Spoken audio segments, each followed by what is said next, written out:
My name is Jack, and I am a 35-year-old man living in the heart of Denver, Colorado. I had always thought I lived a pretty ordinary life, but I prided myself on being a good husband, and I believed I worked hard for what I had. I was loyal, caring, and eager to support my wife in her dreams, and for years we seemed like the perfect couple. We had a nice house, decent jobs, and a small circle of friends who often remarked how lucky we were to have each other. I thought our relationship would withstand the test of time. But that was before everything changed. One chilly Tuesday evening, while I was getting ready for a dinner party we had planned, I noticed her phone buzzing incessantly on the kitchen counter. Out of curiosity, I picked it up to silence it, only to find messages from a number I did not recognize. I should have put it down, but something compelled me to look deeper. As I read through the texts, my stomach sank. There were flirty messages, plans to meet up, and even explicit details that made my heart race in anger and betrayal. It hit me like a punch to the gut when I realized the truth. My lovely wife was cheating on me. In that moment, my world felt like it was crumbling. I was not only heartbroken, but I was also filled with a rage I had never experienced before. I began to question everything about our lives together. How could she betray the trust we built over so many years? Who was this person that took her from me? I felt helpless, and for a moment all I wanted to do was throw my hands up and give up on everything. I had to confront her, but a part of me was frozen. It was easy to hide in ignorance, but I soon realized I could not live a lie. I decided I had to gather enough proof to confront her, and so I began my mission to uncover the truth. I played the role of the oblivious husband during the next couple of weeks while meticulously tracking her movements. I looked through the messages more, taking screenshots and noting down times. Every time she left the house, I put on a facade, cooking dinner and pretending everything was normal, while my heart felt like it was breaking. I took deep breaths and forced a smile whenever she walked through the door, desperate to gather enough evidence before I confronted her. The moment I finally confronted her was a flash of emotions. I laid out my findings like a police officer presenting a case in court. But rather than admitting her guilt, she became enraged.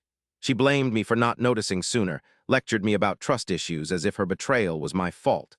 I could not have anticipated her reaction. It sent me spiraling down even further than before.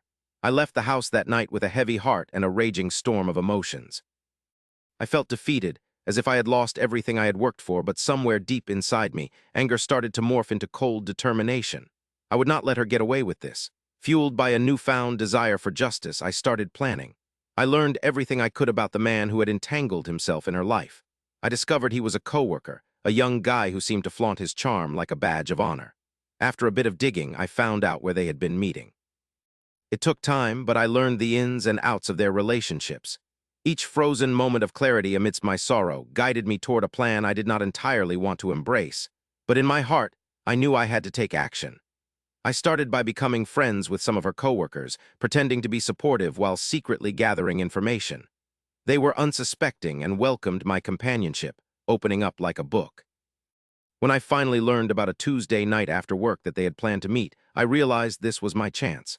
I watched that night, feeling a surge of adrenaline coursing through me. I parked near the bar where I knew they would be, feeling like a detective on the case. Time stood still as I saw them enter. My heart raced as I watched them laugh and kiss, the very image of a happy couple. It was agony and ecstasy at the same time because I felt powerless. But then an idea struck me. It was risky and honestly I hesitated, but I wanted to ensure they would remember that night for the rest of their lives. I left my car looking a little disheveled as the bartender called for last orders. I overheard a few snippets of their conversation and my heart sank further. I could tell there was no remorse, no guilt on her face. I needed her to feel the weight of her betrayal. I walked into the bar, making sure to catch her eye. I smiled, masking my anger with feigned warmth. I made my way to the bar and placed a drink order and saw her jump at my sudden appearance. I had it all planned out. I ordered a drink that the bartender knew to be spiked and delivered it to their table. When the time was right, I took a step back and knocked the drinks over, spilling them across the table. I feigned an apology, all while their eyes widened in disbelief. It was dramatic, to say the least. I swept my hand across the table. She still didn't understand. I then leaned in close, allowing the realization to hit her as I revealed I knew everything. The bar went silent. A few patrons were watching with interest. I felt my heart race. The dark satisfaction surged through me. The look on her face was one I wished to remember: surprise, disbelief, and finally shame. It was a moment of both defeat and victory. Although I had come to this place fueled by pain, the way her eyes widened at my betrayal felt oddly empowering. However, I soon realized that this was not enough. I could not let her walk away unharmed. I called over a few friends and shared every detail of her infidelity. It unfolded like a well-rehearsed act, and I could tell she was mortified as her coworkers processed the truth. It was not just public embarrassment for her, but she also lost the respect of her colleagues who looked at her in judgment. Though I relished in the chaos I had created, I could feel a heavy weight settling over me. It felt good to see her shaken, but I realized that revenge was ultimately unsatisfying. The applause of my colleagues faded and regret washed over me. I had hoped for closure, yet I felt emptier than when I began my quest.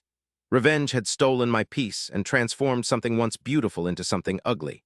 In the days that followed, I took time for reflection.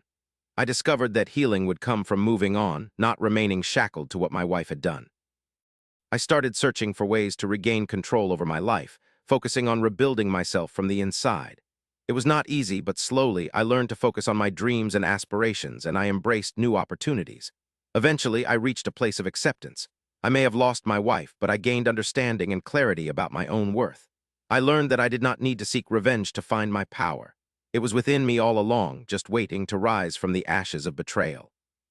I became a man who chose healing over revenge, and my heart slowly rebalanced as I reclaimed my life. I may have thought I wanted revenge, but in the end, I discovered true freedom was letting go.